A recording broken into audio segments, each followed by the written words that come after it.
On Air Friday, December 23rd. Before I begin, let me say happy holidays to everyone throughout the entire global direct selling community. Amidst AVON's growing troubles, we have an exclusive interview with one of AVON's legendary distributors. 30-year representative Lisa Wilber comes on to On Air today to talk about AVON's troubles and the impact that it's having on its global distributor force. I'll be right back here on Air.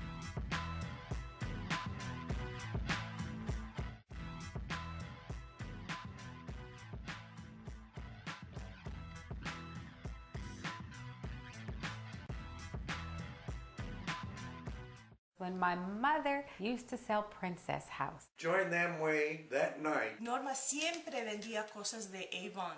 Oh, it must have been around 1935. But those knives were amazing. The one lady's name was Mary Kay, and I said, oh, cosmetics will never sell on Party Plan. Was a single mom and created these hair care products for black women and became the first self-made millionaire in the United States. I just think that's extraordinary. Okay, everyone, thank you, and welcome back to On Air. Today we have the absolute honor of having an AVON icon, superstar, a member of DirectSellingLive's Power 50 and Women of Honor honoree, Lisa Wilber. Lisa, how are you? Fabulous. It is such an honor to have you. Of course, in probably not the best of circumstances that we're having this discussion, as you and I have known each other for a long time, and I absolutely love and appreciate you. Oh, before I forget, Patty says hi. Hi, Patty. Recently, there's been a lot of news swirling around AVON, as you know, and sitting around the Andrea Jung and what's going on over there in the upper echelon of AVON. And so I imagine that from a field perspective, you know, there are probably some questions. Let's make this very, very clear.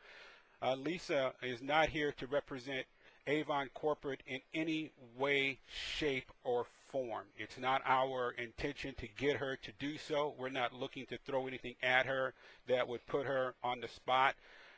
That is just not the intention here. The fact that she would reach out to us and just want to come and talk to me about what's going on is an absolute honor for me. So if you're looking for something that's going to be out of left field, or if you're looking for something that's going to put AVON corporate on the spot, you've come to the wrong place. You've absolutely come to the wrong place. But the AVON challenges seem to be mounting, and I'm curious as to how the field force is actually feeling. The recent departure of Andrea Jung as CEO, but she has maintained her chairmanship, and the bribery issues that have been going on have just seemed to be escalating a bit. From a field perspective, from a distributor, what is your take on it? Well, what I wanted to tell you first is I've been with AVON since 1981, so about 30 years worth. Over all these years, I've tried my best to keep apprised on what AVON, the corporation, is doing, and there's always been ups and downs, just like many companies that I investigate. So, in matter of fact, we've had a number of CEOs, and to me, the recent news about Andrea wasn't necessarily that shocking because she's been a CEO a lot longer than most CEOs of a Fortune 500 company. This is very unusual to have somebody this long. So I wasn't exactly shocked by that. I'm a little surprised that the investment community is making such a big deal about the size of our increase. So we are having an increase. It's not like we're losing money left and right. We are losing stock price, share price, but we're actually having increases of income, so they're just not as big a increases as they hoped for. Right. And also we're not having as the same size of increase as some of our competitors, but some of our much smaller competitors is what they're comparing us to. Right. For example, they like to compare us to Herbalife, but in fact Herbalife is a fraction of our size. So I think it's kind of humorous in a way that this is being made so much of, because I'm not sure in the field we see it that way. Right. Well, you mentioned the Avon comparison, the Tupperware comparison, the Nutura comparison, the Oriflame comparison, which was another story that was reported in the Wall Street Journal just this week. And if you look across the internet, it is really taking off like wildfire, this story about Avon. And I agree with you. There are a number of instances, certainly with Fortune 500 companies, where CEOs come and go. But the fact that she's been there for as long as she has is actually, I think, what makes it so new. It makes it so unusual. From a field perspective, as you just kind of touched on that a bit, that the distributors in the field see it very differently, which sounds to me, and once again, you are not representing Avon Corporate in any way, shape, or form with any of this. No, and I'm not representing the whole field either. Right, very good. Right, obviously, yeah. Right. So right. it's more like me, but don't forget the gentleman that was not directly before her, but I think two back, the man that brought her into this business, Jim Preston, he was much loved when he was the CEO. I was a representative, and when he left, everybody was doing the same thing as far as how the reaction in the field about change, I mean, not in the field, but in the investment community about changing CEOs at that time. And in reality, when Andrea Jung first came on the scene, she wasn't that well liked. Right. But she brought a lot of new energy, and she brought a new look to the business, and truthfully, I expect the same thing from the next CEO, that it's just going to be one of those transitions, and a big company like that every once in a while needs to do that in order to see fresh eyes, to see the business, to get things moving again, come in with some new ideas. Right. Certainly, as you had pointed out, the investment community, they're doing cartwheels over all this. In fact, over at Citigroup, Wendy Nicholson, who happened to be on one of the conference calls with Avon, that they were going through all of this and continue to, of course, says that the whole corporate structure is all screwed up, and there's going to need to be some radical change. But with that said, I completely agree with you. Change is good. Change is always necessary. Otherwise, people start to settle in, and they start to lose sight of what's really going on and lose touch with what's going on. As far as Avon goes, she went on to say that the company may even be targeted from a private equity acquisition. When you see things like that, and like you said, in your 30 years, you've pretty much seen it all. It's not often that someone can say that they've been with a direct selling company for 30 years, and you have seen it all. But from someone new or someone who's not as experienced as you in the field, do they begin to question whether or not they're in the right place? I don't think a lot of the newer representatives that don't do this for a career take the time to investigate the company. Many of them don't even realize they have local management on the ground near them, because Avon has employees in the local level. So they certainly haven't gone to the trouble to find out that we're on the stock exchange or any of that. Right. So by and large, there's a big majority of representatives that don't even know this is really affecting them at all. Mm-hmm. And then there's ones like me, I think, that I've been with the company for 30 years, and actually during Jim Preston's reign, if you want to call it that, there was a company that tried to buy us out. Right. He put out an appeal to us, and I was one of the representatives that wrote a letter saying that I would quit if they bought us out, and evidently hundreds of thousands of representatives wrote, and the company withdrew their bid to buy us because of it. So, I mean, these things have happened before. When you put something out in the field, like if there's 6 million of us, if they were with the power of the internet, that's different today than it was then. Right. Back then, he just asked us in a cassette tape to do it, and it got drop shipped in our order. I mean, now, even if Andrea or any of the board members came on and did a video and asked us to do something, the power of 6 million of us, I mean, we could have an effect on the outcome of it. Right. But I think that's also our strength. Mm-hmm. You know, another CEO that comes in, I don't think they are going to radically change things as far as how we sell. You know, I don't think they're going to go to retail from direct sales, because that'd be crazy. Well, I think Avon has definitely tried a number of those changes already, and They Yeah. have learned that, we need to stick with what works best for our field representatives. We're going to take a break right now, but when we come back, we're going to continue our conversation with the much-loved Lisa Wilber of AVON. We will be right back. When my mother used to sell Princess House. Joined them way that night. Norma siempre vendía cosas de Avon. Oh, it must have been around 1935. But those knives were amazing. The one lady's name was Mary Kay, and I said, cosmetics will never sell on party plan. Was a single mom and created these hair care products for black women and became the first self-made millionaire in the United States. I just think that's extraordinary.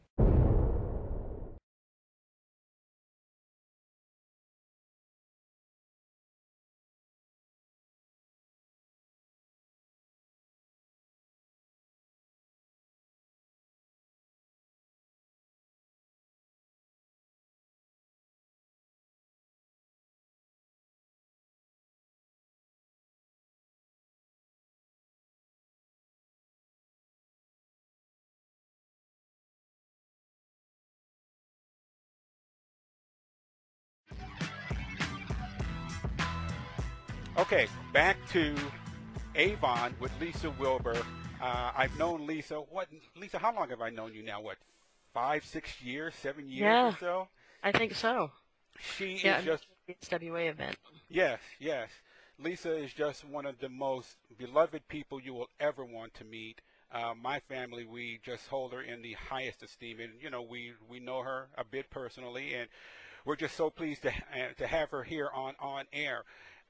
We're talking about some of the troubles that are being reported with AVON, from Bloomberg to the New York Times to Wall Street Journal and just about any place else that you can look. And Lisa has decided to come on and share her perspective, and it's purely her perspective only and no one else's, given it's a 30-year perspective, because that's how much she's been with AVON. But just to let us know what the field is really thinking.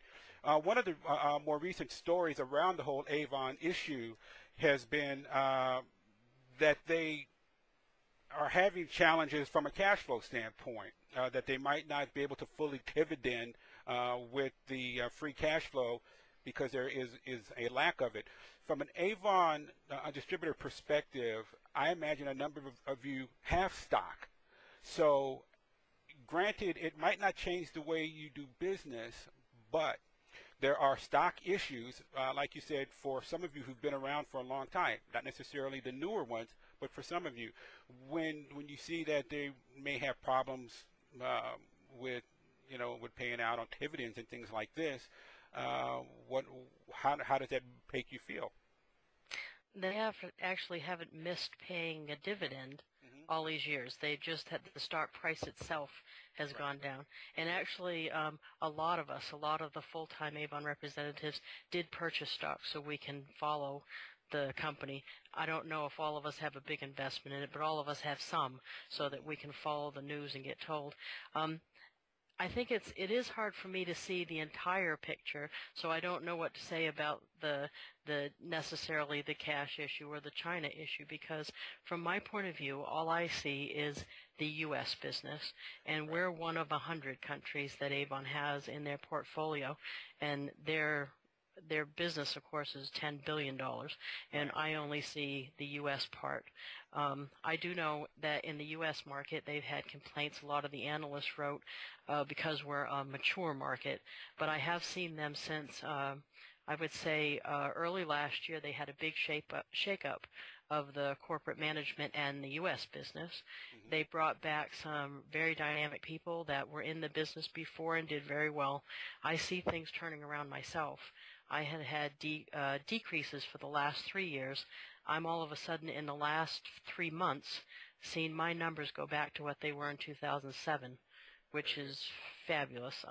Now we're back on the increase, and it wasn't just isolated one campaign or 2 campaigns. It's been about 3 months now.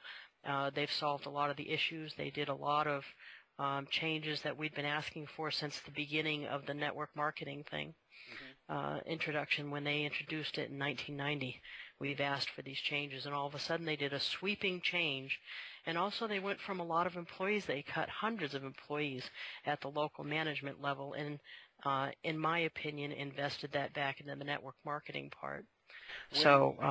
When you mentioned the network marketing part, I don't know that very many people are aware that the AVON is building a very successful network marketing arm of the business, and that, coupled with some of the other things that are going on, can always make things sluggish because it's a learning process. It's not like AVON has been doing the network marketing part for its entire 125-year history, you know. Right. As I reported on OnAIR today, as I continue to talk about the story, AVON has been around for 125 years.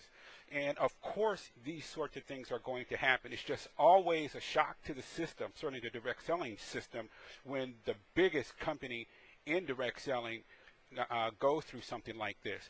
Speaking of going through something like this, the recent bribe issue, where you had a couple what appears to be rogue people going off doing some things and having a bribery challenge that has brought the SEC into the picture for AVON Corporate, be it Mexico, Argentina, Japan, India, Brazil. When you as a distributor hear about the bribery issue, did that give you any reason for pause? Did you say, well, what in the world is going on around here? You know, it's funny, I don't know why I didn't, but to me, a $10 billion company with, I believe they have 45,000 employees, not to mention the 6 million AVON representatives, there are bound to be people that don't do what they're supposed to do when they're supposed to do it. So I'm actually more surprised over this 30 years that I've been associated with them that they haven't had more issues with the volume of people that we interact with. So to me it wasn't, you know what I mean, I didn't say, oh geez, this is horrible. The only thing I've actually said that about in all these years was when they introduced the network marketing part of the business. I didn't know what it was about, and I hadn't done my research yet, and I thought that was going to be the ruination of the company. Well, you're absolutely correct. Anyone who knows anything about network marketing part, and I've been involved in the network marketing part of this for 16 years, knows that you have these rogue people that just go off and do their thing, and it really can put the company in such an awkward spot. It really just throws a wrench into the entire operation, and trying to recover with damage control, and you know, a lot of that is what's taking place right now. There's damage control. They're trying to rein in all these, you know, all these. They're not necessarily free agents. The people that are out just doing their own thing is just having some impact, and it's good to know that it's not going to be as damaging as the media is making it out to be, which is why I'm so happy that you came on to OnAIR, because in most media and direct selling, we're going to get the story, if at all, every month. Here on OnAIR, we can talk about it as soon as it hit. We can reach out. People reach out to us right away and say, let me come on, let me talk about what's going on. And so we're really, really happy that you did that. I'm just going to switch gears here for a second. Sure. You have just been an absolutely successful distributor in the entire direct selling in its entire history. You're probably one of the most successful distributors AVON has ever had. You've made our Power 50. You've been recognized as the Women of Power for DirectSellingLive. You will no doubt make the list again come January 26th when we roll out the Power 50, and in March for the Women of Power. Talk about your business, particularly your website, and how people can do business with you, because one of the things that you and I talked about a couple of years ago, you have such a knack for creative marketing that I think would benefit so many people in direct selling. So if you could talk about that a bit. Sure. When I made it to the top of AVON's pay plan in the network marketing business, they had me doing speeches, and I thought, wow, this has taken so much time away from my regular business. I wonder if people get paid to do that. Sure enough, people do get paid to do speeches. So I went to the National Speakers Association and got my credentials. So I have been doing speaking since 1998. I do have a website called winnerinYou.com, and some of my marketing ideas actually I just got a new car. I hope I can show this to you. And I was working on my new wrap for my new car. Yeah. So I have a Dodge Caliber, and I'm going to put, I hope you can see, Yes. kiss marks. So Raise it up a bit. Yes, and you're right, just a hair. There you go. Very, very, very nice. You know, speaking about your website, earlier this month, OnAIR did a segment on 5 of the top blogs. oh, thank you. I did see that. Yes, 5 of the top Thank you. blogs in all of direct selling. And your winner in you was one of them. Because it's so different than your typical blog, it just wasn't filled with training stuff. It really had a lightheartedness to it. But at the same time, it had lifestyle stories that really connect with what I saw as challenges and issues that the everyday distributor in direct selling goes through, no matter what company, no matter what country you're in. And we felt that it was absolutely one of the best blogs in all of direct selling. And it's generic, it's great, it's just absolutely fantastic. If someone wants to find out more about you, because we're getting ready to wrap this up, but I want to talk to you about one other thing really, really quickly. As if someone wants to get in touch with you and learn more about you, would they go to your website? Yes, it's winnerinYou.com, and there's actually a link for a newsletter that I send out. There's also a guest book they can sign to get a package from me in the mail. I do have products for sale on there, including my own books, and my blog. My link to my blog is right on there too, and to Facebook, because I have a nice Facebook page that I add to almost every other day. So I put up some marketing ideas and also pictures of my daughter and anything else that comes across. Well, I don't know. Your The daughter real life is of it. absolutely beautiful. But just so people understand, it's winner in you, not the. It's just right. It's winner, just winner in you. Lisa, before we go, January, looks like January 9th as opposed to January 2nd, DirectSellingLive is going to launch into something that we've just touched on a bit. I really like politics. I love business. As you know, I think politics drives everything that we do. And we're going to have 6 or 7 bloggers from the direct selling community, Democrat, Republican, Tea Party, Libertarian, Independent, liberal, progressive, and you have decided that you're going to blog from the libertarian point of view. And because you're doing that, I think it's absolutely spectacular. Not just because you're doing it, but you're also a politician anyway. So you bring a lot of credibility to it. In New Hampshire, you run for a political office almost a half a dozen times, I think. But we're really looking forward to you blogging on this, over the course of the 2012 presidential election season. Yes, as a matter of fact, I feel very, very, very funny right this second because I'm blogging as a libertarian. I refuse to run as anything but a libertarian all this time, and what do I have out on my front lawn but a sign for a Republican? Oh, sacrilege. Because I have Ron Paul's sign on my lawn. But, well, I am not surprised that you have Ron Paul on your lawn. In fact, that's the one politician I would think you would have on your lawn, me knowing you. Just really quick, from the political blogging standpoint, what are your thoughts on that? When I first contacted you about it, what was your initial reaction? No, I'm glad because I think that a lot of women get assumed that they're one thing or another. Right. Matter of fact, I think people assume all women are Democrats, which isn't true. Right. I think we all have a mind of our own and we have values of our own. And I like to get out how people should get out and vote because I know a lot of women that don't take time to research even which party they should be in. I'm sure men too, but I deal with a lot of women. Right. And somebody early on told me, write down what your values are, go look up the platforms of all the parties, not just the 2 big ones, and then look to see which one's closest. And I think people don't say that enough. They do whatever's expedient or whatever their friends are doing or whatever they were raised as. Well, certainly from a direct selling standpoint, I, as you know, talk about politics a lot because I think it really drives our industry in more ways than people can even imagine.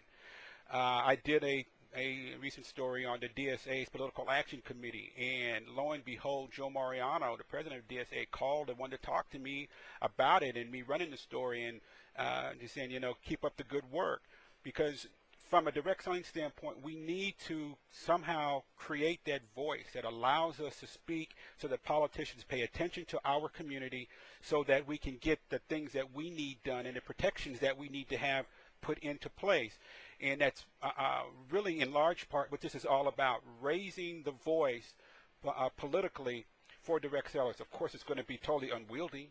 We've got people like you, a libertarian who has a Ron Paul sign on her on her lawn. But we're really looking forward to having you participate in this. I have absolutely no idea where it's going to go. All I know is that I'm going for it, and we're going to have a lot of fun. No, and I'm glad because, mostly it's the corporations that we represent that have had a voice. Yeah. And sometimes our voice and their voice aren't the same. I completely agree. We need to be heard, too. We need to be heard, too. Right. And hopefully, with you being a part of the process, because DirectSellingLive will continue to move along the whole political and social and cultural lines, we'll be able to hear more from you. And hopefully, one of these days, we'll see you in the White House, if that is your aspiration. Lisa, thanks so much for coming on to On Air today and sharing your thoughts. Once again, these are your personal thoughts. They don't represent Avon Corporate in any way, shape, or form, but they are valid and much appreciated just the same. Thank you so much. Well, thank you. Thank you for including me today. You have a great day. Talk to you soon. Bye-bye. Bye. That's our show for today. Once again, we want to say thank you to all of you for joining us here on Air, and happy holidays to everyone in the global direct selling community. We also want to say thank you once again to Lisa Wilber for having the courage to come on to On Air and share her thoughts. Once again, they're only her thoughts and her thoughts alone on what's happening with Avon and its impact on its global workforce. These are troubling times over at Avon, but as long as Avon and its representatives remain strong and remain focused, we are absolutely confident that they will get through this just like they have done everything else over the past 125 years. So Lisa, thanks again. We would love to hear more from you or anyone else who may have thoughts about this, or maybe if your company is going through some things, we'd love to learn about it so we can talk about it. Have a wonderful and happy holiday season, and we'll see you next time here on Air with Keith.